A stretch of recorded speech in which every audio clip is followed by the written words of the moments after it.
everybody. Welcome. It's Shadow at Night for Thursday, June the 19th, 2025. And on the show tonight, Pickering City Councilor Lisa Robinson, who will have her pay suspended for the 5th time this coming Monday. So she's going to come on and tell us why. And she's got all kinds of great stories. It's been a long time since Lisa's been on the show, I think last November. So it's good to see her face, and it'll be good to hear what she's been up to for the last few months. Lisa Robinson, City Councilor from Pickering, coming up in just a couple of minutes. Hello there, Debbie and Carla, watching on Facebook tonight. Carla's watching in Calgary. I don't know where Debbie's watching tonight.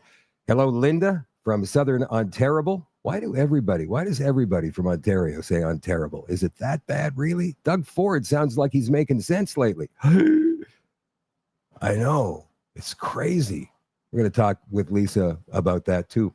Tony is watching on X tonight from Calgary. Hello, Al in London, watching on YouTube. Hello, Wallace and Rock Girl, who is watching on YouTube tonight. Rich is in Regina. Hello, Cheryl and Ellen on Vancouver Island. Kathy's watching in the Sioux, Ontario. Hello, Shelley and Eddie and Lucette in Saint Jean Baptiste, home of the White Horse in Manitoba. Regina's watching from Arizona tonight. Sheila, hello in Calgary. And Rita, how you doing? Rita's watching in Woodbridge, Ontario on YouTube, whatever platform you happen to be watching on tonight. Don't forget to like and share. Let me go and say hello to the people on Rumble. Where are my people on Rumble? Do I have to refresh the screen here? There they are. Gashi26, World Peace, Uniaki, The World is Watching, Seacross, Linda Craig, Cosford. Who else? Glorance, Patricia 0711, PDS 10, Porter Boy in London, Ontario as well. Welcome to the show, you guys, and thank you for being here. Shadow at Night live stream is always brought to you by our friends Kevin and Anna and the great products at CanadaNanoSilver.com. Crest toothpaste to SilverCeuticals toothpaste. First, we're starting out with Crest. It's a classic. It's an original. It's what I've used most of my life. But that being said, it does have its problems. First off, the consistency is so weird and thick, and I get it's a paste, but it really doesn't spread that well. And I must also say that I'm not in love with the taste. I get toothpaste isn't supposed to taste good, but why shouldn't it? But that being said, it does get the job done. Next, we have SilverCeuticals. They have 3 flavors, but today we're going with Bubbleberry. And already it smells so good. So I'm excited to see what this tastes like. The consistency is also a lot smoother, and I must say it spreads way nicer in your mouth. This literally tastes like fruit bubblegum. Yeah, this toothpaste was pretty good. I actually went in for seconds, and it's infused with nano silver, so it helps remineralize your teeth and keep them fresh throughout the day. 100% go with SilverCeuticals. And here's the results. What's your favorite toothpaste? Canada Nano Silver, of course.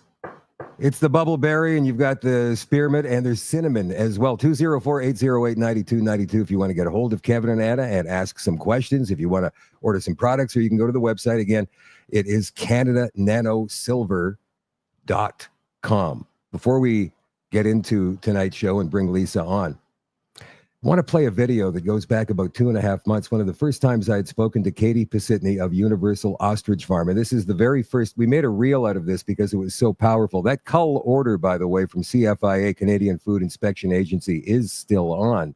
There has been no emergency stay or any kind of appeal granted by the courts as of yet. We still wait. But in the meantime, it could be that CFIA sends their third-party agents in to try to kill these beautiful, healthy 400 ostriches between now and when the court order comes in. We don't know because they say that it's up to them and there will be no notice given when the time comes. But this is the very first time I knew that Katie was... Now, I'd had her on before, and I knew she was committed to this, but I asked her a very important question. And she came up with a very, very strong answer. Watch this. If this does happen, where they come out and they cull the birds, are you planning on being there for that, or are you going to be off-site? No, absolutely. We will be here. We will video. I said the world is watching. And if the world, if that happens and it goes that way, the world, whoever wants to, and I mean this, I'm sorry, but because I would not be the one that would be able to watch it, but I will show the world that each animal getting killed, because this is not unnecessary. It is animal cruelty, because they were healthy animals. Under the Health and Animals Act, you do not do this. We are, and then our animals' deaths would fight for tooth and nail to make this use this to protect every farm out there. So yeah, we would film it. I'm going to stay. I know all of us are going to stay. They'd have to pull us up. Speaking of other farmers, there is a farmer in Chilliwack, British Columbia, who has reported an instance of one of his birds being sick. It's pigeons over there. And so CFIA swooped right in and started testing. And you can bet in the next 2, 3, maybe 4 days, they'll move in to kill those pigeons and compensate that farmer, obviously. But then he's got to start the process of breeding these pigeons all over again. The same thing goes for a cattle farmer in the Pemmican Valley in southern Manitoba, who one of his cattle was diagnosed with some kind of bovine disease, which hasn't been seen in Canada in the last 20 years. And you can bet the same thing is going to happen to him and his herd. This is happening at an alarming rate all across the country, and it's been ramping up for the last 20 years. Whereas in the first year they started doing this, the stamp out policy about 2003, 2004, there were 2 culls that year. Now we're moving into the high 20s, low 30s. They are trying to stamp out medium and small farms. That's one of the reasons we need to fight so hard against this kind of government overreach. Just so you know, in case you're new to the story. You can follow Katie on Facebook. You can follow Jim Kerr. He's been doing a great job of covering this. Follow Universal Ostrich Farm on Facebook for all of the latest information. We'll be back with Pickering City Councilor Lisa Robinson right after this.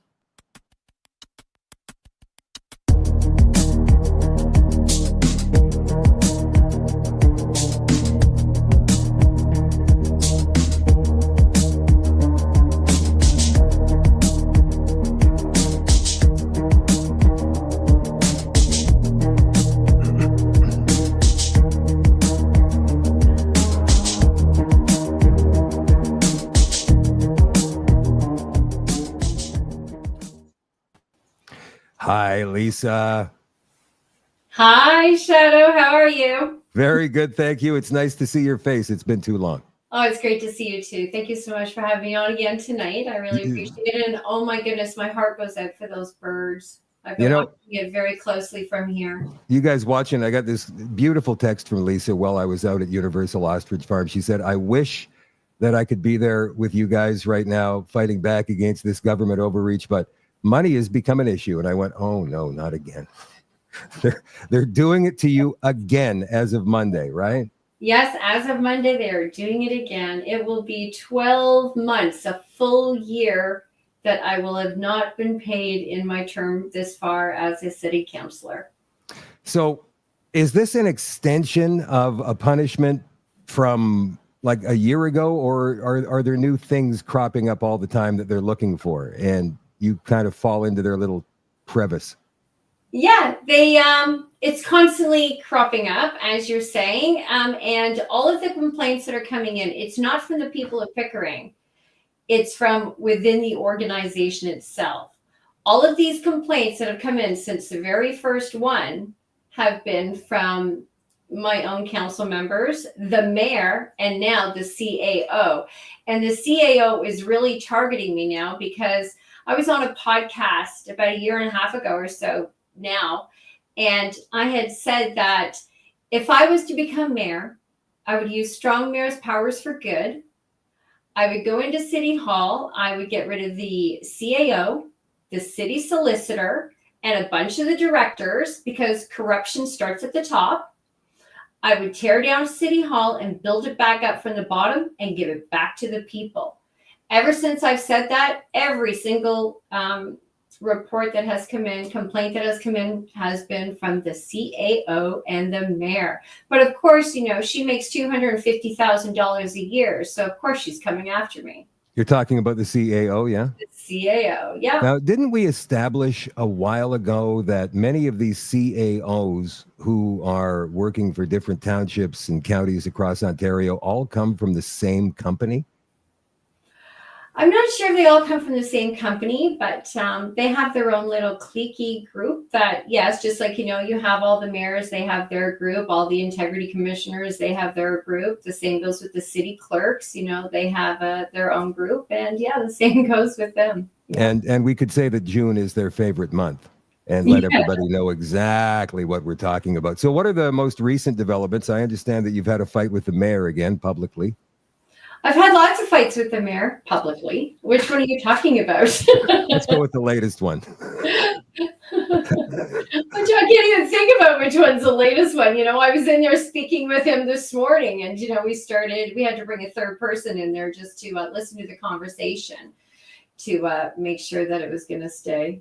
Let me ask you, like, when you are speaking with him, is there always a tone of condescension in his voice? Because that's how it seems when he posts on social media. And even, I think he made a video about you as well not so long ago. He did. He always talks to me like that. He's always very condescending, like he's better than I am, that, I'm stupid, that I don't know anything, and that I'm alt-right, I'm a racist, I'm transphobic, I'm homophobic, I'm a Nazi supremacist. And of course, I am a conspiracy theorist, right? So he labels me all of these things in public during council meetings. He's also said in council meetings that supporters of mine or people that come in, they don't have to be supporters of mine. Anyone who disagrees with him is automatically a supporter of mine. And he calls them says that they're crazy. It's like, he's constantly behaving as such. When is the next, because I know you ran for PPC in the federal election, and I was wondering about that, because do you have to abandon your seat as a councillor to do that, or do you get to be a councillor while running for federal office? Yes, no. I could run for provincial, I could run for federal, I could run for school trustee and still keep my seat. The only time that I would lose my seat is if, let's say something happened to one of my fellow councillors or to the mayor, later on this week. Let's just say if I wanted to go for that by-election, then I would have to relinquish my seat. But for anything else, I wouldn't have to. When is the next municipal election?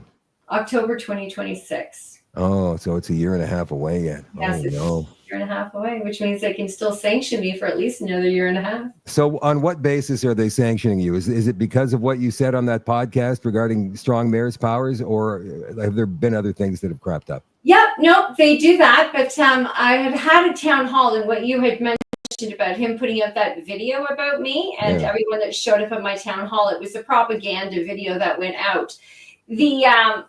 Some people had put in an FOI request regarding that, and we found out a lot of interesting things behind the scenes about what was going on, the collusion behind, the CAO, the solicitor, Mark Ginto, his right-hand man, and the mayor, and people had actually put in complaints to MFIPA as well, because they released that video when they had no right to, because they used the CCTV cameras within the library. Yeah. And you're not allowed to release videos like that unless, of course, there's a police investigation, something that warrants it. And putting out a propaganda video about me does not warrant using those cameras. And within the FOI request, we see them all talking and colluding and thinking about whose faces are going to blur out and who they're not going to blur out.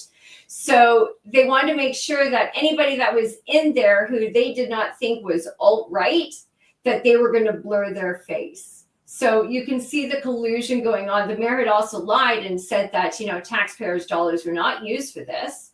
Well, they were, because we ended up getting another FOI request coming in. And, that video, they actually outsourced it for the most part. It cost the taxpayers over $1,000, but we also had city staff working on it. They narrated it, so there was a lot more than $1,000 spent on it. I can't even imagine how long and how much money and time was spent on this. What did they say about you? Just alt-right, or were there bald-faced lies? Was there libel? There was a lot of lies. There was a lot of lies. I was on this podcast before, and this one person I was speaking with made some, not so nice comments about the city of Pickering. He might have called them pedophiles, and he might have said that. Sorry about that. My mom doesn't know I'm obviously on with you. Hi, Mom. Hi, Mom. How are you? Say hi. Yeah. And had said that I'm going to say it, that council might deserve to have a baseball bat to the face, I guess it was something along that. I was not on the show when he said that. I was like, in your bottom left-hand corner, I was behind the scenes waiting to go on the show. Yeah. So I had nothing to do with it. And they said that I had everything to do with it. They also said that I gave out their personal cell phone numbers. Well, every single member of council, you can find their personal cell phone numbers if you go on the City of Pickering website and you look. Right. So they made those lies, those accusations. They even went as far as to go to the police to try and have me charged with aiding and abetting harassment for being on this podcast with this guy who made that comment, like I had anything to do with it. And the crazy thing is that once I found out about the comment that he made, I did send out an email to all members of council saying, I do not condone violence. And I apologize for everything that he said. And I went back on his show the next week on his own show, and I read that email out. I sat there and I condemned him on his own show for saying that. And they still tried to have me charged. It hit all the newspapers. It was on CP24, I'm going to be criminally charged. And anyway, so you're the first one to know. It hasn't come through yet, but of course the OPP has dropped the investigation. They're not charging me with anything, and they're just waiting to sign off. So as soon as I have that email in my inbox, I'll be making it known to everybody that this is what they're doing. But also in that FOI request, we also found out right from the very, very beginning, Councilor Brenner, when I was bringing my 3 motions forward, the ones that I got sanctioned on, said that he wanted to have me charged with a hate crime for bringing motions forward. What motions? So there were the 3 original motions. One was that we should only be flying governmental flags on governmental buildings. Yeah. The other one was that we should be having an age restriction on pride events and drag queen story time.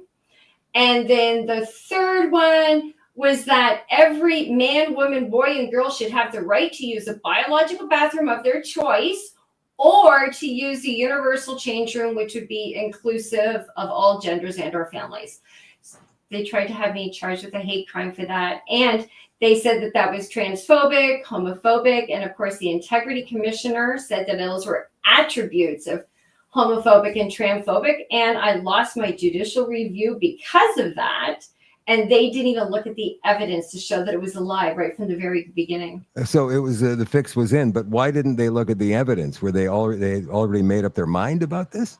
The integrity commissioner or the judicial review? Which one? Judicial review. Right, the judicial review. Yeah, no, they didn't look at the evidence. All they did was they did their entire ruling based on whether the integrity commissioner and council followed proper procedures. Whether their conclusions were reasonable. Yep, but they did not engage or evaluate my evidence at all, either factual or contextual. They did absolutely nothing, because the evidence would show that council lied from the very, very beginning. Because, for example, they said that I wanted to get rid of the universal change room. Nowhere in my motion did it say that. It said what I just said to you, and also to be inclusive of all genders and our families. So how is that considered to be a reasonable conclusion then? I mean, I don't quite understand. Like, where has logic gone? Is there anybody in the City Hall building in Pickering there who agrees with you, who sees your point of view, who might even come to you quietly and say, Lisa, I can't even believe what's going on here. This is absolutely crazy. Yes, there are tons. And you know what, Shadow? This is what you're going to find out. We were in a council meeting and I had let it out because, we're in the meeting. I'm tired of the CAO. And I said to the CAO, I said, you know what? I said, and you don't even want to know what the staff say to you. I say, I can't even say it here in this council because it's that mean, right? Yeah. And after I said that, the next day, I got an email from her. I am not allowed to speak to staff. I have to go through the CAO now to speak to any staff, even to go and speak to the city clerk, speak to the solicitor, anybody. She has to be copied on it.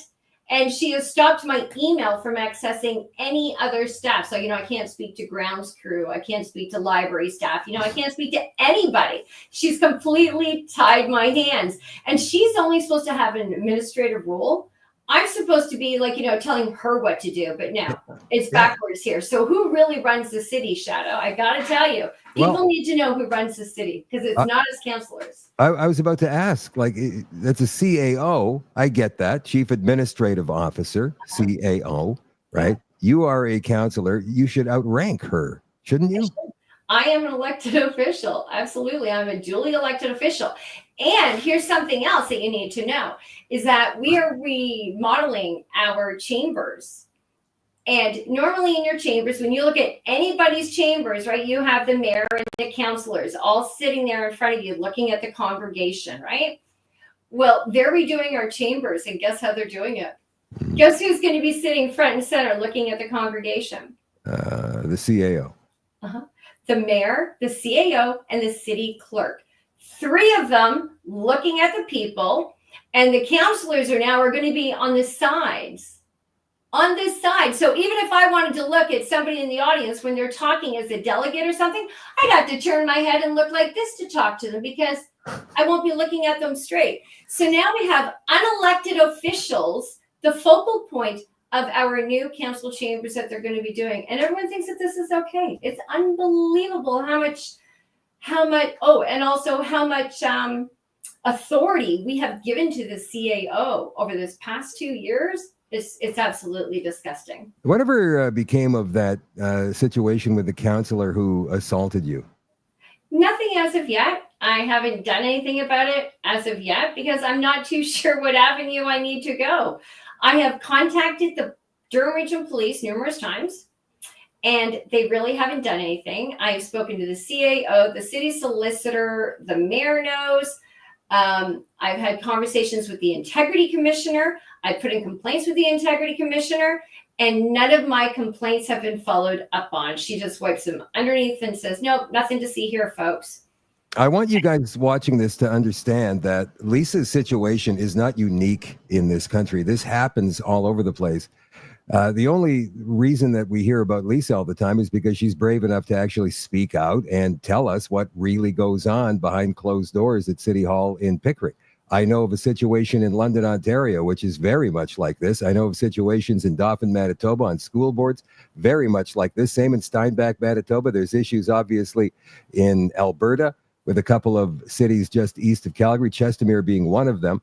So, yeah, I mean, this is a situation that is absolutely not unique. It seems as though there's some kind of mass movement of city councils all walking in lockstep who want to shut down dissident city councilors or school trustees.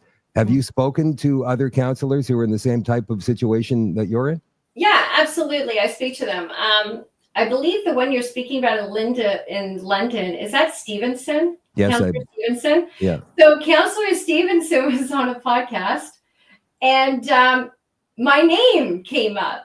Why did my name come up, would you ask me, Shadow? Well, it came up because we use the same integrity commissioner. Not only do we use the same integrity commissioner, but they used a template of one of the sanctions that they were doing to me, and my name was on her complaint. I wonder how often that's happened across the province and people don't know about it yet because the councillor might be scared to say something. This is outrageous. Is there any other, aside from like going to a lawyer and spending money you don't have, is there any other recourse? Is there something that, like I was saying before, Doug Ford seems to be making sense in the last few weeks. And maybe he's having some kind of weird moment of clarity. We're not sure how long it's going to last, right? Like the poison entity that's inside of him is somehow let go of him for a few weeks and he's making sense again. So maybe now would be the time to see if you can reach out to him and say, hey, man, like this is ridiculous. Yeah, you know what? I think maybe I'll give him a call tomorrow. I'll send him a text if he doesn't answer me, and I'll make a call and I'll say, look, we have to discuss this because I did reach out to him before and he called me back and we had a quick conversation, but he was in the middle of running because, he's so busy, right? And that's when the election was just happening for him again. And he said that he was going to speak to the Minister of Municipal Affairs, which was Paul Calandra. And of course, I wouldn't get anywhere with Paul Calandra. I tried to speak to him even at the AMO in Ottawa, and he just completely shrugged me off like I was garbage. You might as well just have peeled me off of his foot. Honestly, it was that bad. It was that bad. And if I just go back for a second, what you said about everybody working in lockstep barrel together. That's exactly what happens because, for example, because people might not know this, but if we pass a decision at council, let's say we want to put in an authoritarian measure like one that has been done before, where you're no longer allowed to video record or tape a council meeting. Okay, you can't have your phones out. You can't video record. And also, even the media is not allowed to come and record in our chambers unless they get 2/3 majority vote from councillors. Okay. Wait a minute. Hold on. Yeah. They tried that in the Yukon or the Northwest Territories, I think, and they got pushed back on because it's unconstitutional. It is, but guess what? They passed it here at the city of Pickering. And now when draconian measures or authoritarian measures, when they pass like that at the city of Pickering, we also have the option to send it out to all the other municipalities as correspondence. So for example, every Friday delivered to my house, I get correspondence, and it could be from anywhere, any other municipality. It doesn't even have to be here in Durham. Okay. And they send it and they say, oh, this is what we were able to do, or these are the motions that we brought forward, and we'd really like your support. So for example, when we get those draconian measures, we let all the other municipalities know that, hey, we were able to pass it here. And I bet if you want to pass it at your municipality, put it on the agenda, go for it. Right. And that's exactly what happens. It was like even dropping our delegation time down from 10 minutes to 5 minutes. Guess what? That seems to be happening everywhere now. Right. It does, yeah. Because they got away with it. You push back, they call you alt-right, or they call you nasty names. And then when you show up at council meetings, guess what? Then they start trespassing you because they don't like you. Or they say that they're afraid and now they're threatened for their lives. So they move to virtual online meetings, which is where we are now, because they say that they are afraid. They're afraid of what exactly? The alt-right. The alt-right as a whole? Or yeah, they're afraid of people questioning them. They are afraid of delegates speaking up. We've had Maggie Hope Braun come in there and start speaking. We've had Dr. Kristen Kelly in there speaking. And people go in there and they say, you know what, you're acting like a dictator, Mr. Mayor. And they don't like it. So he shuts off their delegation and basically kicks them out.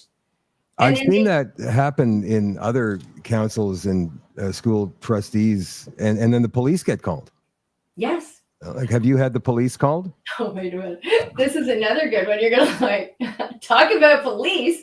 Well, because they fear for their safety. We know, we have our own paladin security, right? Which is what is always there at the city of Pickering.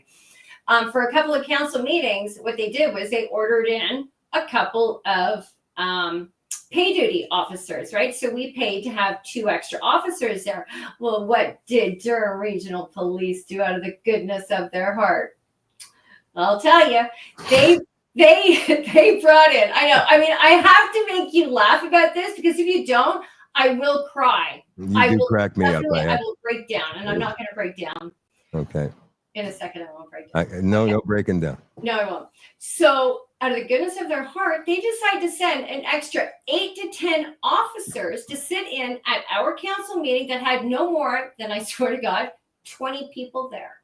So they pulled 10 extra officers out of Durham to come to our council chambers. So we ended up having 12 to 14 officers there when we only have 20 people. And plus we also have security guards. So there were more staff security than there was actual people in the meeting, because they wanted to create this illusion of it being dangerous. What's the crime situation, like the actual crime situation, like in Durham? Is it bad? Is it getting It's getting pretty bad. We just had we've had a couple of homicides. We had a homicide just a week or so ago. A woman was killed, and then they set her place on fire. We also had a woman that was stabbed by a youth outside gardening her house. I mean, there's a lot of car thefts. They've actually gone down, though. I was in speaking with the superintendent of the police today, and at least car thefts have gone down. But other than that, you know, we have the human trafficking, a lot of break and enters starting. You know, we found some cats' heads that have been cut off and severed down by the water, like it's some kind of like a ritual. Like, You got Haitians there? what's that? You got Haitians there? Yeah. A lot of Yeah. Haitian immigrants? Yeah. And but yet, you know, with all of that crime going on, they're pulling officers off of the street to come to our council meetings. Yeah. Yeah. So wait. What about the human trafficking? You mentioned human trafficking. This is like actually happening. This is a thing. Like you. Yeah, there's human trafficking going on. There's also a lot of there's been a couple of big busts lately for children pornography and stuff like that. And a lot of people that live here in Pickering, you know, were in that ring. And like, you know, the drugs are out of control as well. I mean, it's even in our schools, you know. How many councillors are there in Pickering? 7? Was it 7? There's 7 that's including the mayor. So there's the mayor and then 6 councillors. We have 3 city councillors and then 3 regional councillors. Well, 7 of us in total. Seems to me as though they're operating with 6, including the mayor, because you're not allowed to. Now, when you bring a motion forward, do you ever get it seconded? No. Ever? Like there isn't one councillor who would stand with you? Is there one logical councillor? No, there isn't. And because the motions that I bring forward, they don't like them, right? So I brought forward a motion, for example, that any employee of the city of Pickering, that includes directors, the CAO, or members of council, including the mayor and members of council, that we should not be allowed to accept gifts and benefits from any lobbyist groups, special interest groups, developers, whatever it is. We're not allowed to accept gifts and benefits. I tried to bring that motion forward. Do you think one person would second it? Nothing. No. And to go into saying that I am about to be sanctioned another 3 months pay on Monday. One of the reasons is because I said this with the gifts and benefits. Let's say a developer, I'm just going to pick on developers for now. Let's say a developer came up to me and said, "Hey, Lisa, I got 10 tickets to the basketball game. Do you want to go?" I'd say, "Sure." Okay, great. So he gives me 10 tickets. Right now, with our gifts and benefits, we only have to claim gifts and benefits if it's going to us, if it's going to our spouse, if it's going to a parent, or if it's going to a child. So now I just got 10 tickets. Let's say I'm going to take my spouse and my son. That's 3 tickets. That means I still have an additional 7 tickets. So I have to say and write down my statement of disclosure that I got 3 tickets. I don't have to write down those other 7 tickets. I can give them out for favors. Hey, Shadow, you know, do you want a couple of tickets? Here you go, right? You know, to another developer, here you go. What do you want for him, Lisa? Like, right? Yeah. Wow. That's, yeah, you know, exactly. So I said that, and even though that is the God's honest truth, because I mean, I'm a living experience of it, because when I first became a councillor, I actually had 4 tickets. Well, we had tickets to go to box seats with a developer. And then the next night, I had an additional 4 tickets to go to a basketball game. So I filled it. I asked how much do the tickets cost, because I have to put it as my statement of disclosure. I put down the 4 tickets at that price. Well, at that price, I ended up going over the allowed limit that I'm allowed to have from one person, right?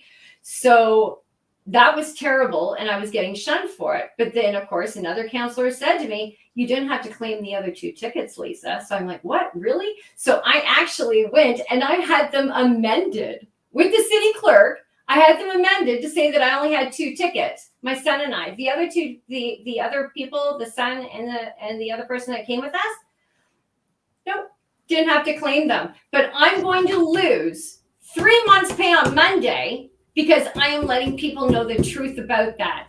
And they say, well, and what is the integrity commissioner says, well, it says in our code of conduct that, you have to disclose all your tickets. So what you're saying, Lisa, Councilor, is that is wrong. So we're going to penalize you, even though I am telling you the truth. And that is the God's honest truth. That's insane.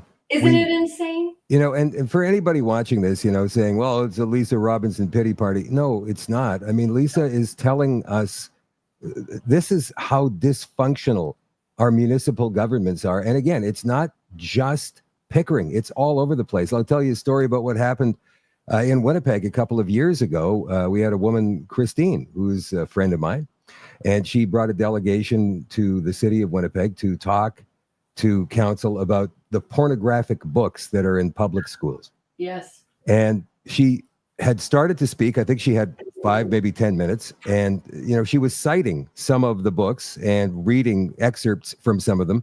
Nothing too terribly offensive, so as these councillors would sit there without objection. One councillor called Cindy Gilroy got up, transphobe, racist, bigot. She got up and said that, and then she stood there with her back turned to the delegation for the entire presentation, the rest of the 10 minutes. That's the mentality of the people who are running many of our municipalities across this country. And I guess it comes down to, do you think that people care enough about municipal affairs? Like, I know they get fired up for federal politics, right? Mm-hmm. Like the last election, I think we had, 70% of people vote. They voted, many of them, the wrong way, elbows up. But elbows up. Yeah. Even my mayor did that in council, and I was like, are you kidding me? Oh, really? Yeah.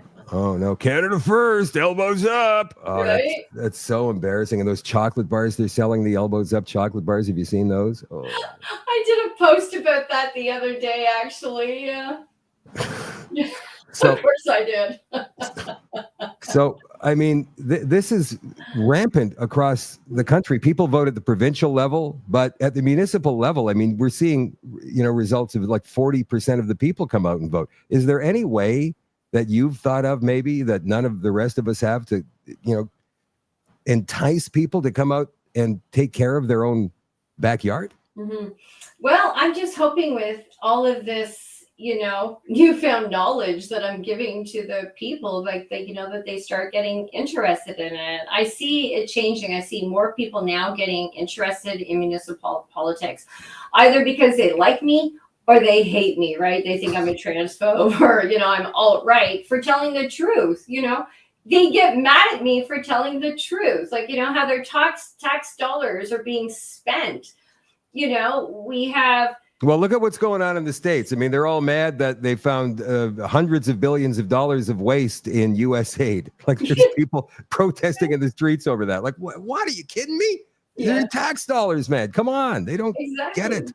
Yeah, no, exactly. And like, for example, here, we have a skate park, and they did the skate park. They got an artist to come and do it and make it look really, really nice for the kids. But then guess what? Within the year, they had to sandblast all the paint off. Why?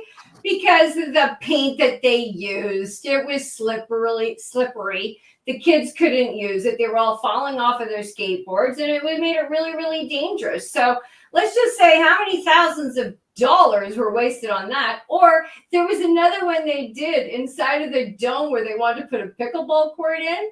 And so they had to bring in flooring because it's a soccer dome, right? So at the back, they wanted to put in the pickleball court. And they brought in the floor. Well, the first time they went to put the game on, what do you think happened? I don't know. The ball didn't bounce. It hit the floor and went, son, that was it. So, of course, the floor has to be ripped out and hundreds of thousands of dollars to put a new floor in. This is what I'm dealing with. And I tell the truth about these things, and they don't like it. I say about all the money we're spending in consultants. I might have made, the comments, like, we spent like $20 million in consultants. Well, they didn't ask me for what the time frame was. Yeah. But if you look at our budget, even for last year in 2024, we allocated over $33.3 million for consultants. And that's what they don't tell you. Could you imagine that much? And the ball still didn't bounce. And the ball didn't bounce. No. And I mean, this isn't, it's, those are only two small things. I mean, we've also, oh my goodness, we've paid for, oh my God, I don't even want to get into it because I will You'll be cry. going on and on and on, and then you'll break down. It would be forever and ever to keep going on this kind of stuff. But Lisa, you haven't been paid in a year and a half? Is that what you're telling me here? I got paid for maybe the last 2 months. So it's been on and off, but in total, it will be a year as of this Monday when they take away my pay again. So my term is only 4 years. We have 16 months left or so. So out of that, a year I have been working for free for the people. I still have to show up. It's not like, I can't work. I have to work. I have to show up my meetings, this, that, and the other. So. I mean, this next election, 16 months from now, have you been talking to other people who might run in some of the other wards to say, hey, you know what? We really need some more actual common sense people with some thinking capacity to be able to, deal with what's going on at city council here. And I could use some allies, some common sense allies here. Have you kind of lined up some of these people, or is that against the rules too? No. I've been speaking with a lot of people. A lot of people contact me, and I won't run with a slate of people, but I will definitely help anyone who has common sense thinking, because even in our climate adaptation plan, I just shake my head because the common sense has gone completely out of the window. Now they're saying that if your neighbor has a bigger house than you, you are oppressed.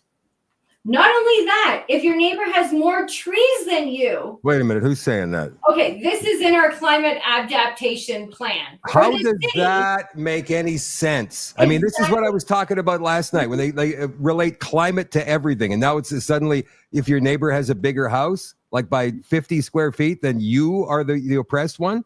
Yeah, exactly. Or trees. And the reasoning for the trees is because they have more shade and they will help cool their house down, and you don't have that luxury of being shaded.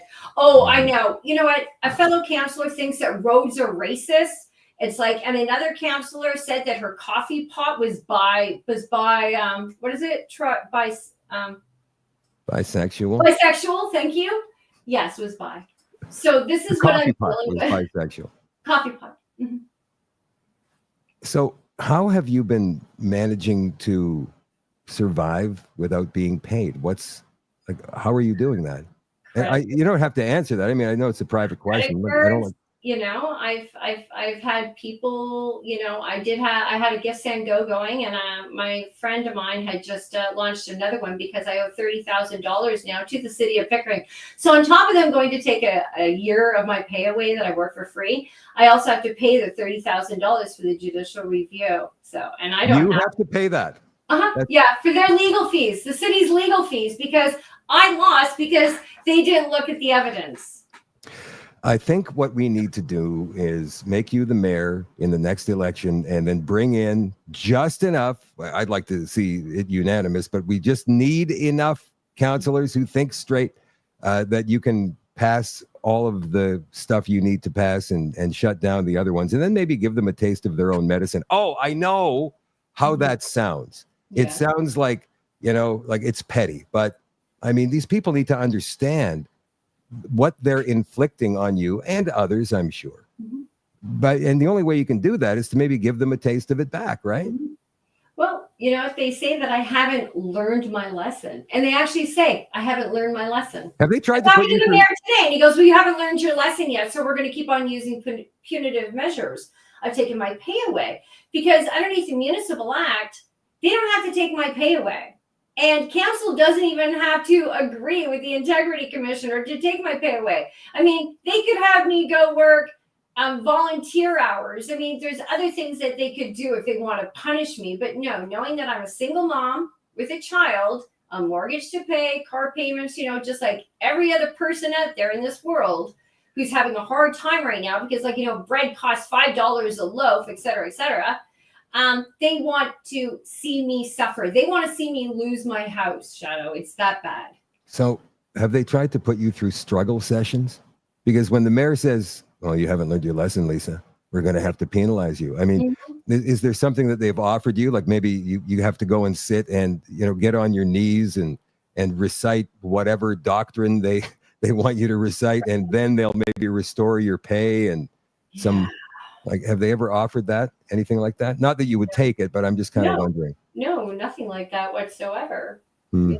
No, It's nothing probably at all. just as No, well. just go straight for the juggler, knowing like that I have no other income coming in, and it's disgusting because I keep on saying I would never treat my worst enemy this way.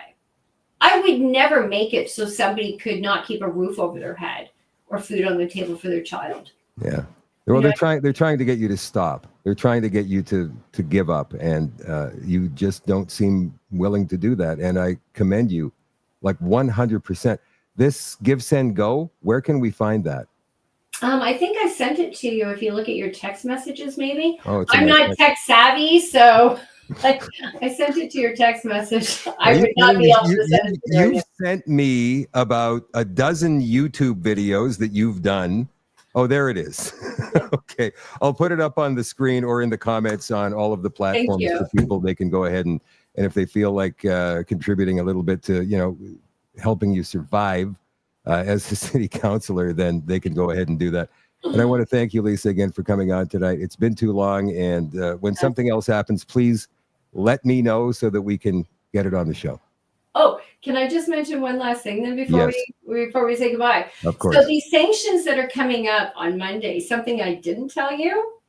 Now, when I'm going to be sanctioned, because like no other councilor in the history of Pickering has ever been sanctioned before, ever. I mean, and let me tell you, there's been a lot of things that have gone on in court cases having to do with fraud and alcohol. I'm not even going to get into that, but when you get a preliminary finding report, you get to send a rebuttal back to the integrity commissioner and say, no, here's the evidence. Like, for example, the Give, Send, Go. Here's the evidence, right? Or, about skewed surveys, because that's another one. They're coming after me because I said surveys are skewed, which we all know when you do a survey, you have an outcome that they want to get to. Anyways, I sent back my rebuttal on June the 6th. Not only that, I sent back 2 emails to them on June the 6th. They say they didn't get them. Right. So when they sent me out the preliminary findings just the other day, on the second page, paragraph 5, it says, the Integrity Commissioner's preliminary findings report before submitting our recommendation report, although none were received despite of our request, saying that I did not respond. I immediately sent them a message saying June the 6th, and I even CC myself on this kind of stuff, so I know that they do get it because I get it. Right. They say that they didn't get it. So they're going ahead with it anyways. I talked to the city clerk, the solicitor. I sent a message to the CAO. I was in with the mayor this morning saying, how can you guys possibly go through with wanting to sanction me for another 3 months' pay on Monday, knowing that my side of the story is not going to be in the agenda? All my evidence, nothing. And the integrity, it is their job to do their due diligence, do the investigating, make sure they've seen all the evidence before they even make this kind of a recommendation. And now that they know that I sent it on June 6th, they should put a halt to it, pull it off of the agenda, go through the evidence, and then if you want to sanction me afterwards, go ahead. But listen to what the heck I have to say, because even in a court of law, they will not proceed if you do not have disclosure. So what makes it okay for these guys? And these integrity commissioners, they were lawyers. They've got their lawyer licenses on hold with the Law Society. You would think that they would believe in procedural fairness, and they do not. Of course they don't. No, because they're just being vindictive. They want to see me suffer, and they don't care that I do not get to say and I don't get to put in my evidence. That's outrageous. It is. That's outrageous. All right, Lisa, I'm going to put the Give, Send, Go up in the comments, and I want to thank you again for coming on tonight. Really appreciate it. Very nice to see you. Stay in touch with us, please. Nice to see you too. Thanks for having me on, and thank you for letting me blow off some steam and laugh at the same time, because I have to, or else, I would just be a bucket of water. We love having you on. Thank you. Awesome. Thanks. Talk to you later. Take care, everyone. Bye.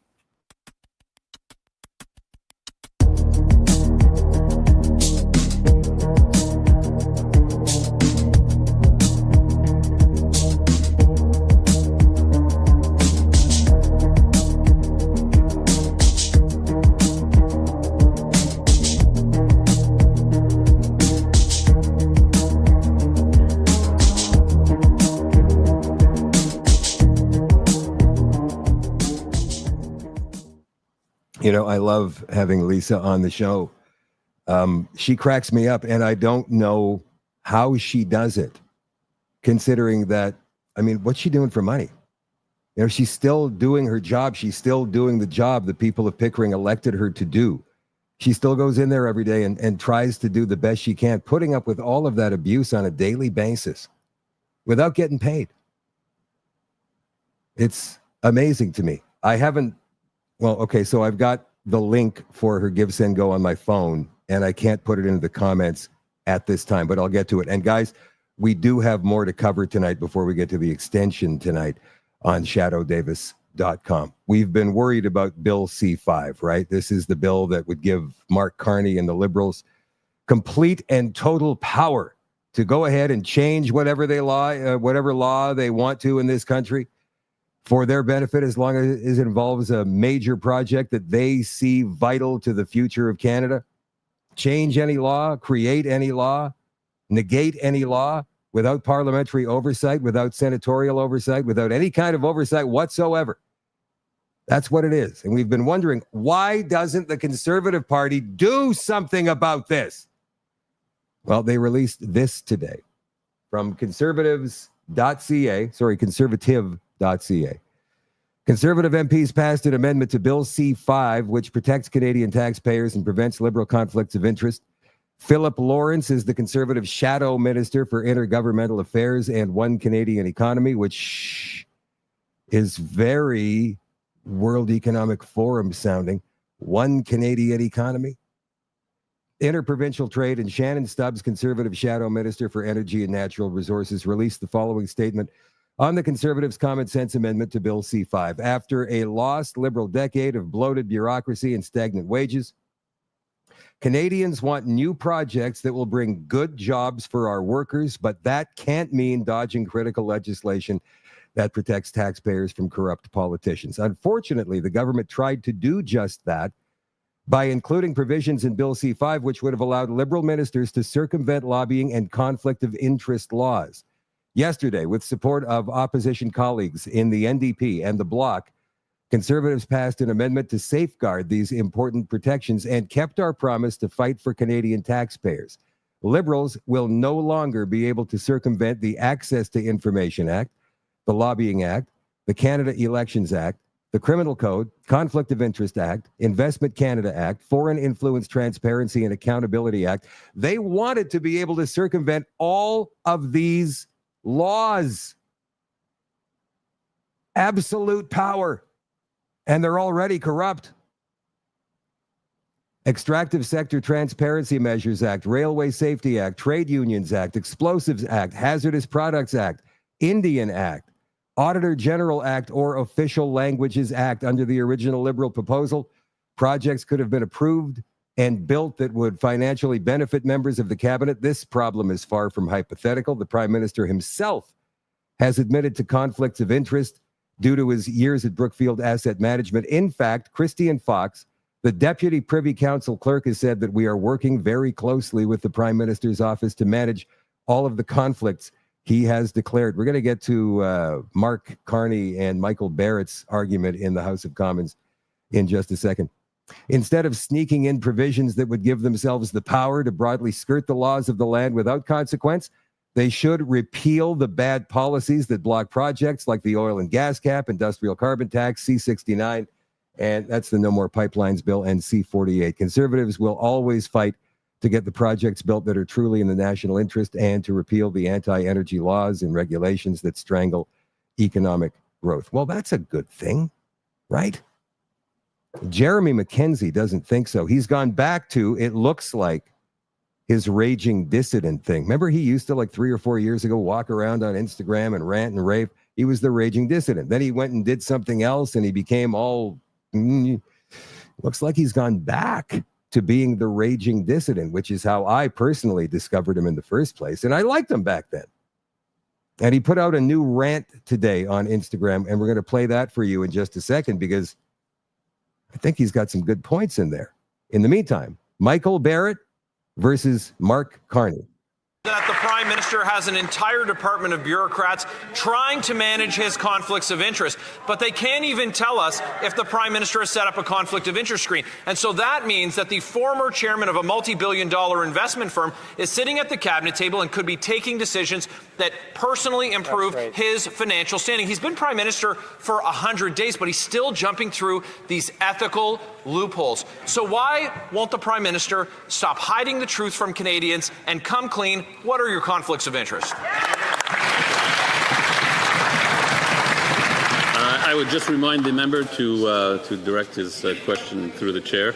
The Right Honourable Prime Minister.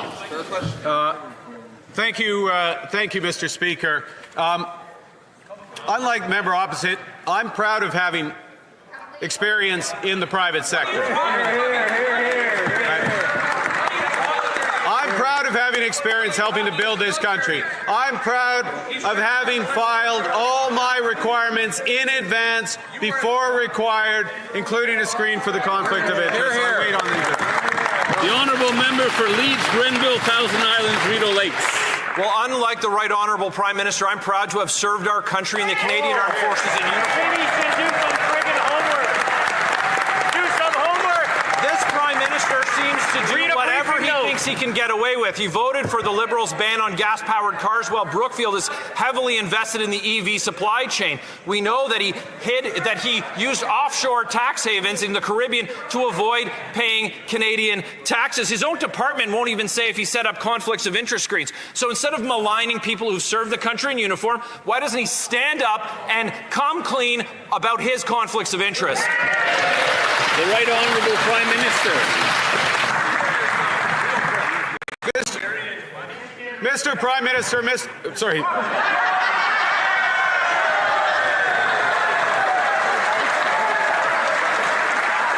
battlefield promotion there.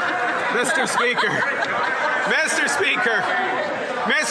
I'm proud as Prime Minister to have made the biggest investment in our military in decades. I am proud to be reversing the decades of cuts of members opposite. You want to know what? I mean, he comes off as folksy, and he's quick-witted. Much better than Justin Trudeau. This doesn't mean that I like that he's the Prime Minister. Don't get me wrong. Don't take that last remark for, oh, I'm so happy that Elbows Up is Prime Minister. I'm not. Obviously, we know who he is and what he represents. But this is a problem, right? He's likable to some people, to many people. He's a likable guy. Came up with a quick wit there. Like, what did he say? Battlefield promotion. That was pretty quick. I got to say, Justin Trudeau was never able to do that.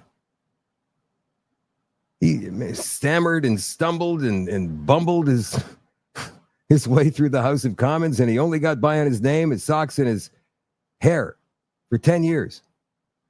Well, subjecting Canadians to all manner of economic and psychological torture. And I don't say that lightly. How do we get rid of this guy? And furthermore, are the Conservatives doing a good job in opposition? Are they hitting all the right notes? Yesterday, I was worried they were not going to oppose C5, but I was wrong. They have tried to gut the parts of that bill that give the Liberals complete and total king-like powers. So that's good. They haven't talked about this yet. The Parliamentary Budget Officer says, and maybe it has to do with the fact that Pierre Poilievre is not in the House of Commons, still the leader of the party, but you know, they're kind of running on a temporary leader right now in Andrew Scheer. He's doing a fine job, but he's not Pierre Poilievre. But then again, Pierre Poilievre has appeared weak, at least during the election campaign, and he said the right things in the first couple of weeks of Parliament, but he's not in it. Anyway, the PBO says the deficit will be smaller than predicted, but the Liberal government's lack of clarity on fiscal planning has left Yves Giroux's office unable to determine if the government's spending plans are sustainable. This is the Parliamentary Budget Officer. You're supposed to ask him, hey, can we afford this? And he's supposed to say yes or no. Well, he can't because there's no budget. So what's he say? I don't know. Can we afford it? I don't know. The Economic and Fiscal Monitor released by Giroux's office this morning says the deficit for 2025 will be $46 billion. That's lower by $4.3 billion than it had predicted during the election, $2.3 billion lower than was estimated in the fall economic statement. Don't worry about that, though. We're giving all that money to Ukraine, so it's gone. The revision to our estimated deficit reflects a $5.2 billion increase in our estimate for revenues in 24-25, somewhat offset by the $1 billion increase in our estimate for expenses.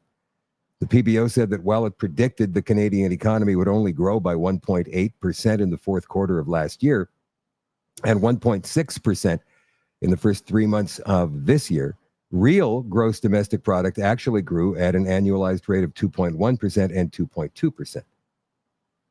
Why? I don't know.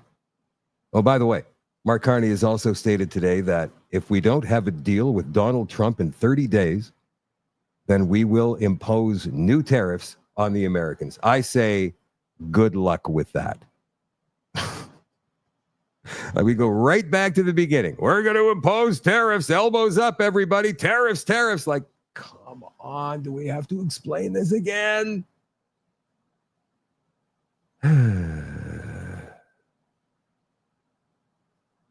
Raging dissident doesn't think that the Conservatives are doing a good job at all. As a matter of fact, he thinks they're in on it. He always has. But in the Instagram video he released that I first saw today, it might have been out there the last couple or 3 days. You guys might have seen it already. I hadn't.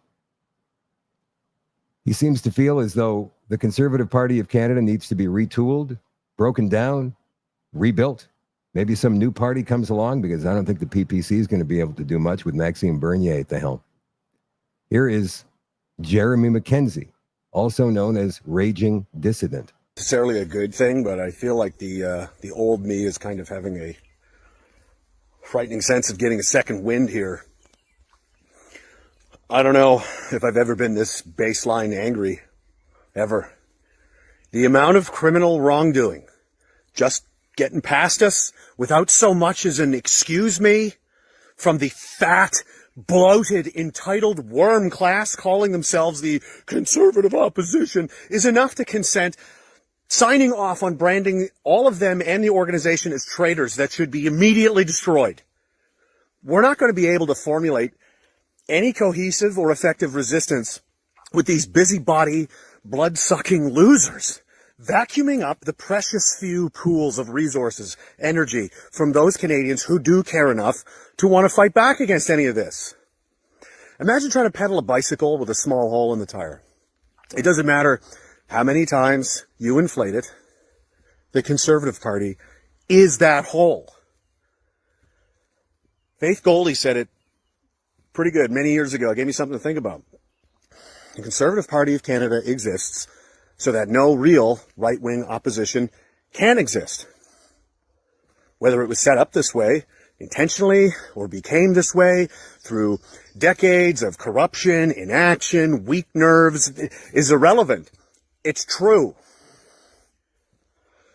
The enemy is a destructive force, but frauds, posing as your friends, your allies, draining your resources and opening the back doors and windows for your enemies is fatal. They don't represent Canada, the Canadian people, and with a blade to their throats, they couldn't even define for you what a Canadian even is. Meanwhile, they stuffed their pockets. Annual pay raises, bonuses, enjoying the life of a multimillionaire, while our people are literally dying off. 20 years. In 20 years, what have they done for you to deserve this level of respect, financing, platforming? They're perennial losers, and they always will be. They lack the will, the vision, or the stomach, or all of it to fight today's fight. Instead, Instead of doing that, to our detriment, they insist on behaving and fighting and acting as though it's 1995. Well, it's not 1995. They're out of touch with reality. They're delusional at best. That's the best way I could say it. Oh, is there a sick bird in the House of Commons? That's nice if you like to be amused by television. But our friends and family are still dying, and there's no end in sight, and there's no help coming. Stop telling us, conservatives, oh, they're incompetent and they're corrupt. We know! What are you planning to do about it?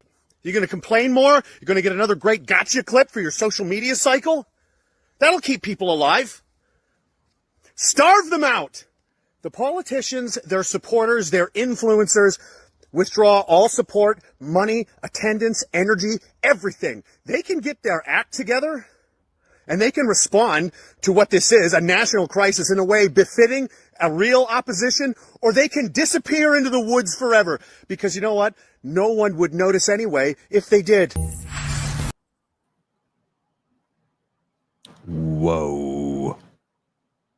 Kind of brings back the urgency of the fight here that we're in. A lot of us will sit back and we'll go, oh man, it's summer. And I totally get it. I totally get it. You want to just forget all this crap that they're hoisting on us. And you want to just enjoy, because summer is so short up here. You want to go to the lake, you want to go to the beach, you want to spend time in your backyard even, bonfires, have a couple of drinks. You don't want to get involved with this stuff right now. I understand that. But we're still in this fight. And if we keep losing people, even if it's only temporary, I feel like that's the time they're going to hit us. And with so many different distractions out there, and I'm not talking about ostrich farm, because that's not a distraction. That is a blatant push. That is a blatant push of their agenda 2030. That is absolutely in the Great Reset. That is absolutely in the Great Reset. What are the things they do when they turn a nation or a world from capitalist to communist? They take away your property. They take away your freedom of speech. They take away your freedom of religion. They take away your right to earn a living. They take away you. And so, yeah, I get it. You want to go to the lake and you want to have a good time because maybe it's the last time you'll ever have to do that. Am I going over the top? No. It's 2025. 2030 is around the corner, and they accelerated that agenda a couple of years ago. In the meantime, the government continues to behave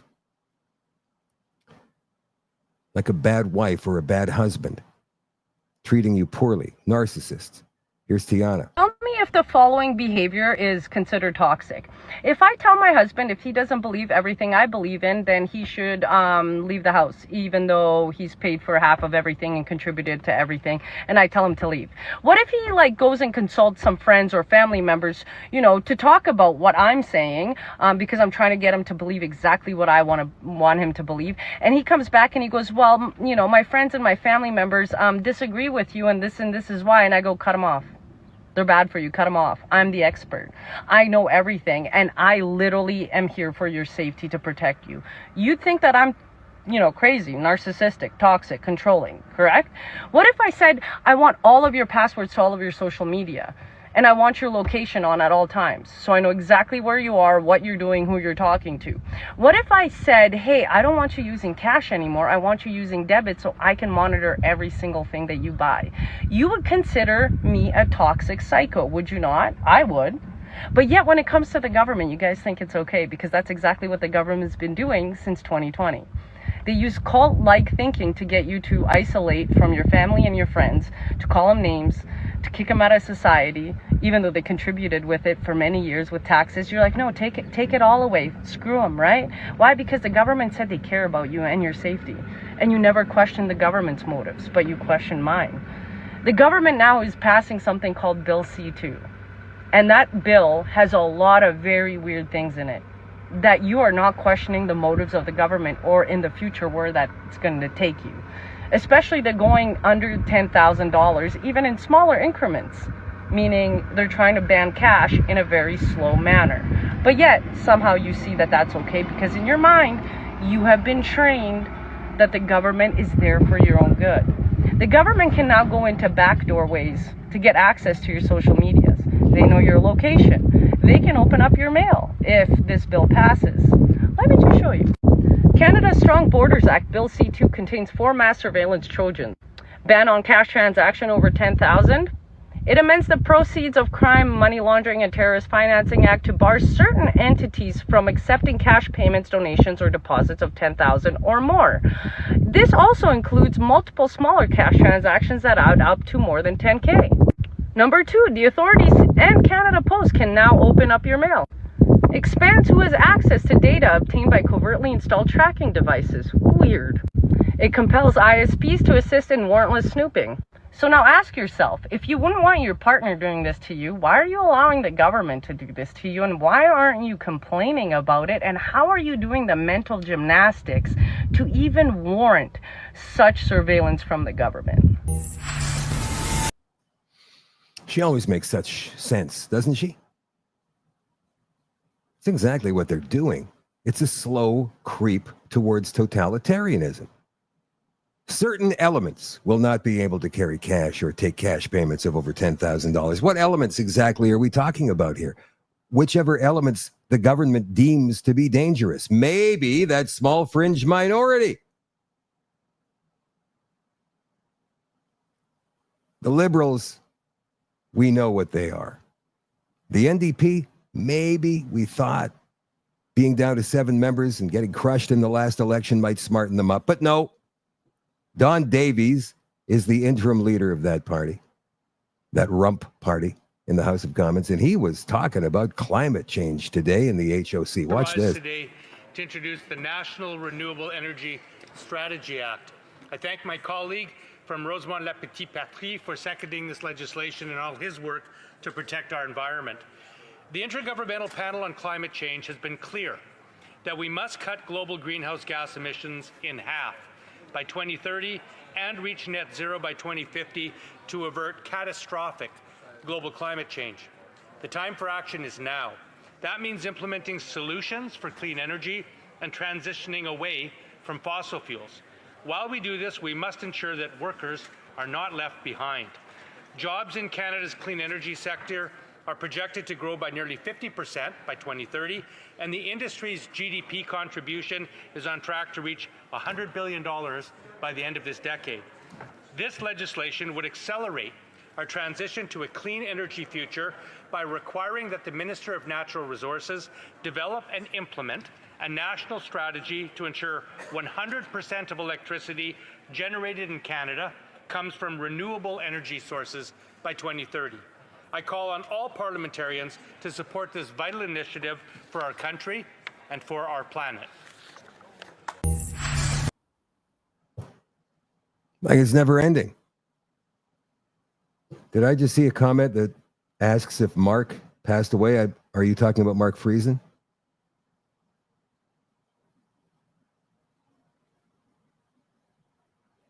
I know he's been ill, but I haven't heard that he had passed away. I will make some inquiries. Tia Johansson is a young lady from Iowa, and she gave a fantastic senior thesis at her high school just a few days ago on climate change. Tom Nelson of the Tom Nelson podcast says, I've been a friend of Tia's father for years. She's from a fantastic family. She is very smart, well-read on this subject, and she put together this presentation by herself. No one is using her.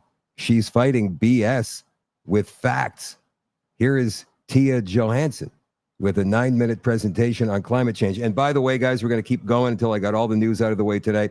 The Real Israel is coming up in the extension tonight for you All Access Nighthawks.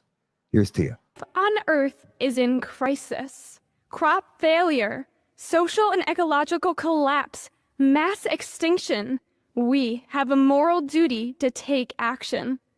These statements, made by Extinction Rebellion, reflect the climate alarmist narrative that has continued to escalate across the Western world.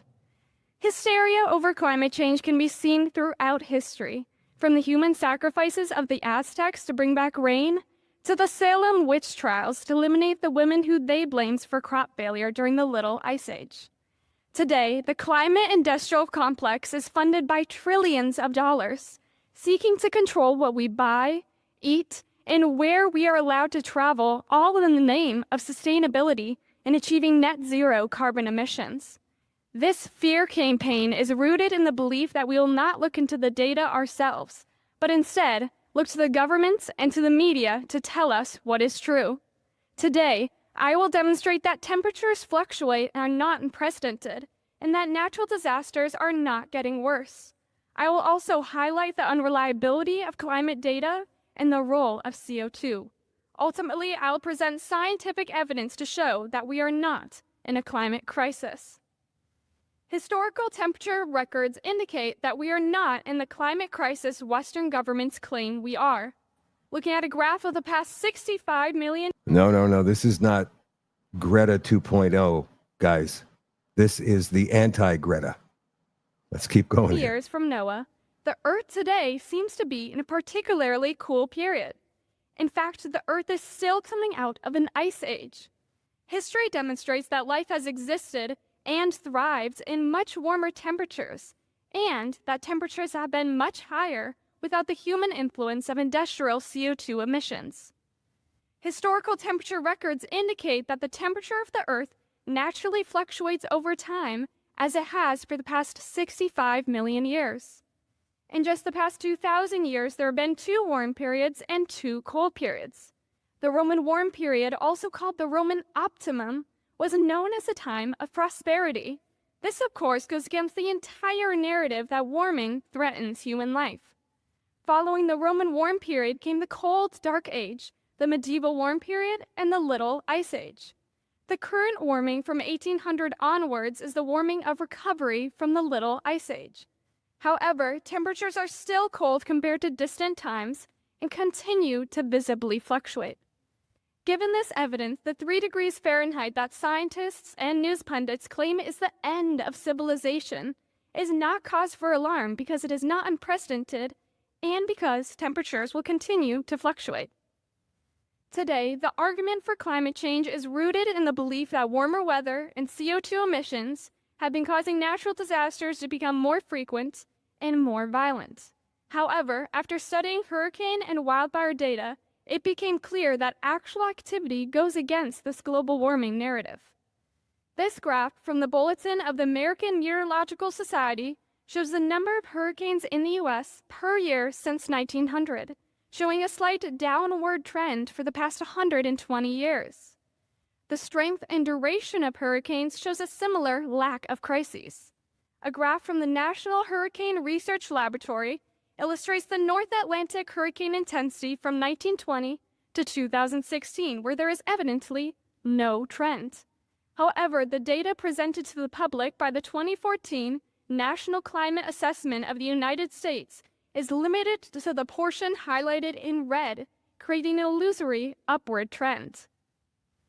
This graph, starting in 1920, shows that the number of acres burned by wildfires in the U.S. has been decreasing. Similarly, the number of acres burned globally since 1900 has steadily declined as well. Ultimately, the presented evidence goes against the narrative that anthropogenic CO2 emissions has been making the weather worse. To understand the science behind the climate crisis claims of today, it is necessary to highlight the unreliability of available data. This is most evident in the disparity between climate model predictions and the observed data. In this graph illustrating temperature change, the blue line represents data taken from weather balloons, matching up well with the green line, which represents data taken from satellites. However, the red line represents the climate model used by the UN IPCC to predict future global warmings. These observations show that actual warming is about 1/3 of what is predicted. Temperature measurements are greatly affected by what is called the urban heat island effect. Since concrete picks up heat, temperatures taken in cities are much higher than those taken in rural areas. For example, in a thermal radiation map of the city of Paris, the middle of the city produces a deep red color representing heat, while the rural areas around the city project a green to blue color representing milder temperatures. This gap represents one way that climate alarmists can instill fear by embellishing data to serve their agenda. Perhaps the greatest tool of the climate industrial complex is the supposed evil of CO2. However, CO2 is not the control knob for climate change, mainly because it is only 0.04% of the atmosphere. I'll say it again, CO2 is only 0.04% of the atmosphere. In a visual comparison of CO2 to the other atmospheric gases, it shows how barely negligible the gas is in comparison. Although the mainstream media has tried to alarm its consumers with the accelerating emissions of CO2, the Earth is actually in a CO2 famine.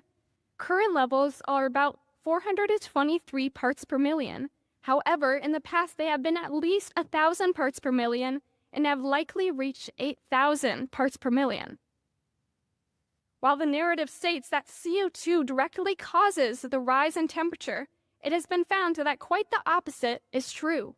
The relationship between CO2 and temperature is not that more CO2 causes a rise in temperature, but that a rise in temperature causes an increase in CO2.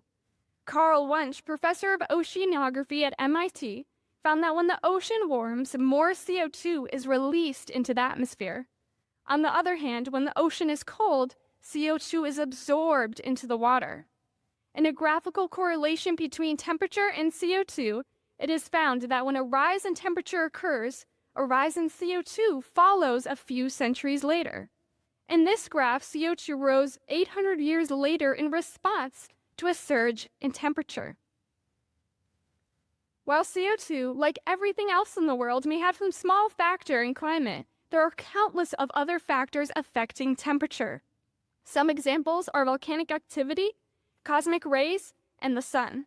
This highlights how if we were to limit CO2, it would only stunt biodiversity while having almost no effect on temperature because of the fact that it is only one small factor in a sea of greater causes. Some call CO2 the gas of life because it plays an instrumental role in the process of photosynthesis. It comes as no surprise that most farmers use high levels of it in their greenhouses to produce a better crop. In this picture, 4 pine trees are shown growing at different levels of added CO2, from normal atmospheric CO2 to an added 150, 300, and eventually 450 parts per million. More CO2 is evidently beneficial for plant growth. Physicist Lubos Model, former professor at Harvard, summarized the importance of CO2 and saying, "It is the key compound that plants need to grow, and indirectly that every organism needs to have food at the end. It is clear that CO2 is not, as the New York Times frighteningly put, a tiny bit of arsenic or cobra venom, nor will it cause famine, as many claim. If CO2 increases, it will only green the planet and increase the food supply." Across the Western world, climate change has been coined as an existential threat to mankind.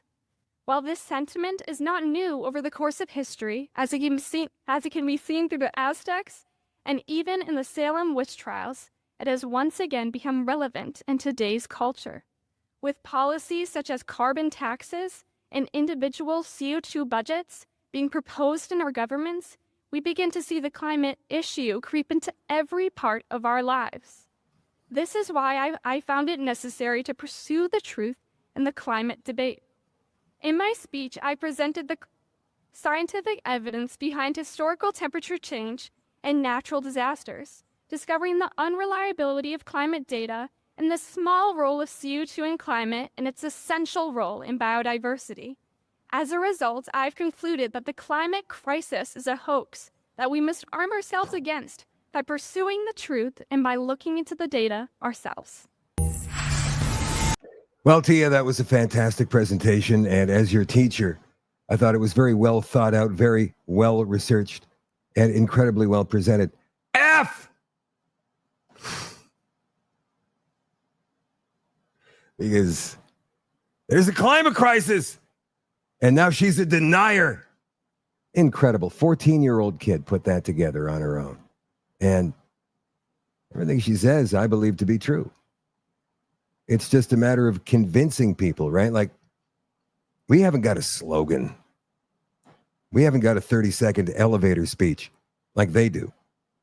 And the second that somebody debates them or tries to debate them, it's a matter of name calling and finger pointing, right?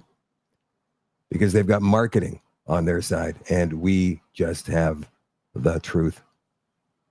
I just received a message from somebody here, and I want to remind you guys that Tulsi Gabbard a couple of months ago said, hey, look, we've had experts going through Iran's underwear for the last 20 years, and nobody has found any sign of nuclear weapons whatsoever at all. They may have tried to start something 20 years ago, but that got snuffed out real quick. Message says to me, I'm not going to say who sent it, but the message says, I was very surprised to hear you talk about Netanyahu as a warmonger. All right, well, here's 30 years of warmongering by Benjamin Netanyahu. Iran could produce a nuclear weapon in a very short time. It could be a year, it could be within a few months.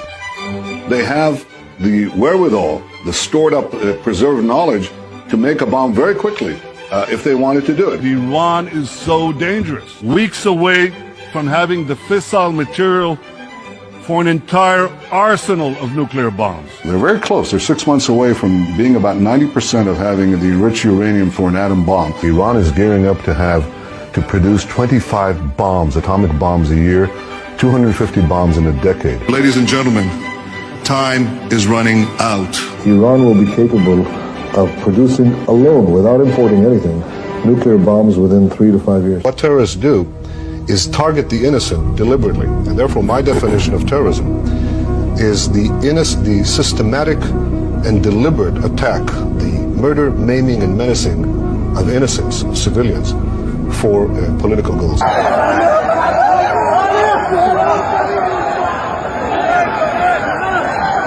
Tell a lot about terrorists, but what happens when they come to power?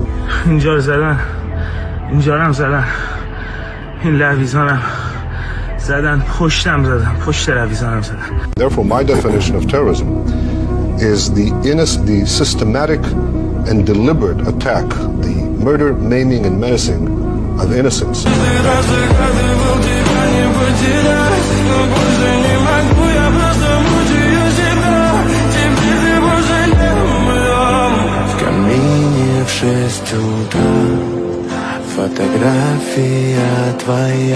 Can tell a lot about terrorists, but what happens when they come to power?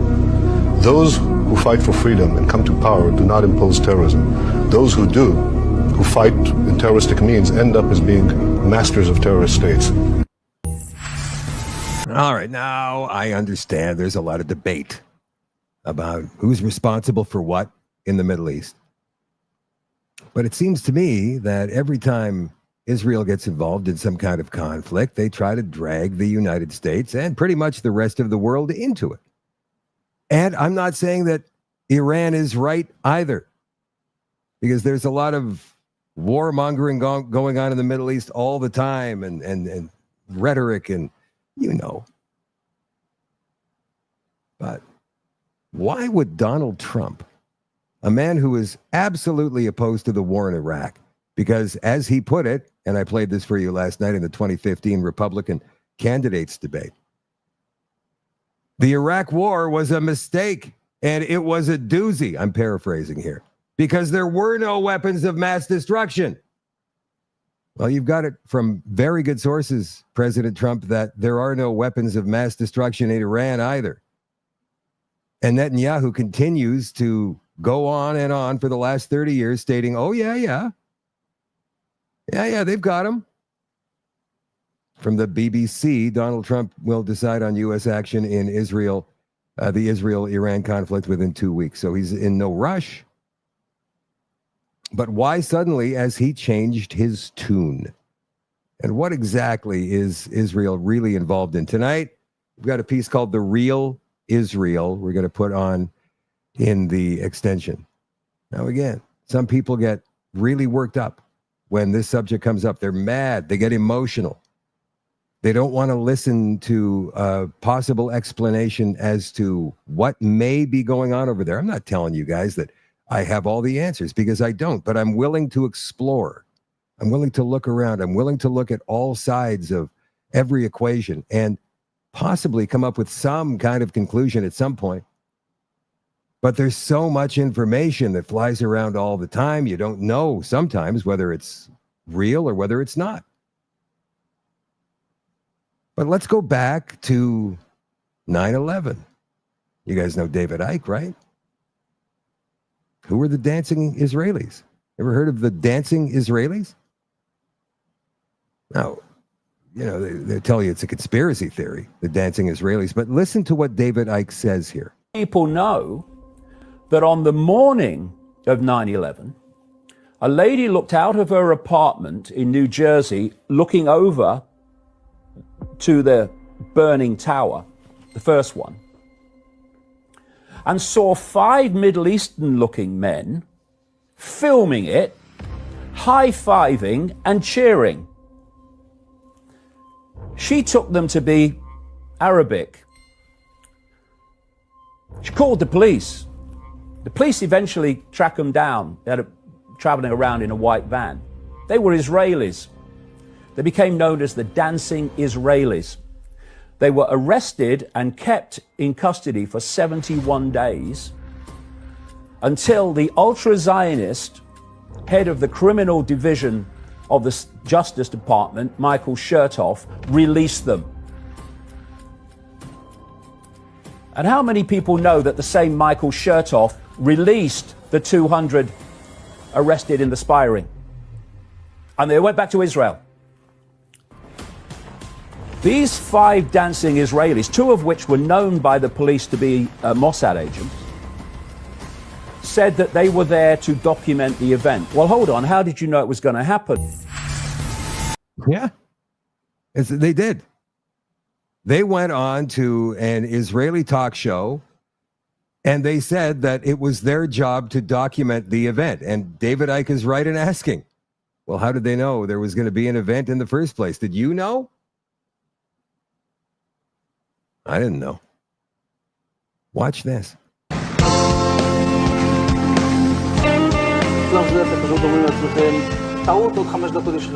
And at that point, we were taken for another round of questioning, this time related to our allegedly being members of Mossad. The fact of the matter is, we are coming from a country that experiences terror daily. Our purpose was to document the event. Our purpose was to document the event. The 5 Israelis were detained for 10 weeks and finally deported on immigration violations. Our purpose was to document the event. But don't worry, my friends, it's all just a conspiracy theory. The Anti-Defamation League wants you to know that it's all just a conspiracy theory. The extension is coming up in just a couple of minutes on shadowdavis.com and on the Shadow at Night community on Telegram. If you're not a member, go join. Go join. You might even get tonight's extension for free. And tonight's extension is going to be The Real Israel. Actually, I've got 2 things that I could run tonight, but I'm going to go ask the folks back there which one they want to see more. The extension coming up in just a couple of minutes. For the rest of you guys, back Monday night at 8 o'clock Central for another Shadow at Night live stream. I love you all. I appreciate you all. I hope you have a great weekend. And I want you to know that if something does come up in the next few days, obviously I will be around to report on it, because that's what I do. If nothing happens, nothing major happens, you have a great 3 days. Relax. Take a deep breath. Come back ready to fight Monday night. I'll talk to you soon. Bye for now.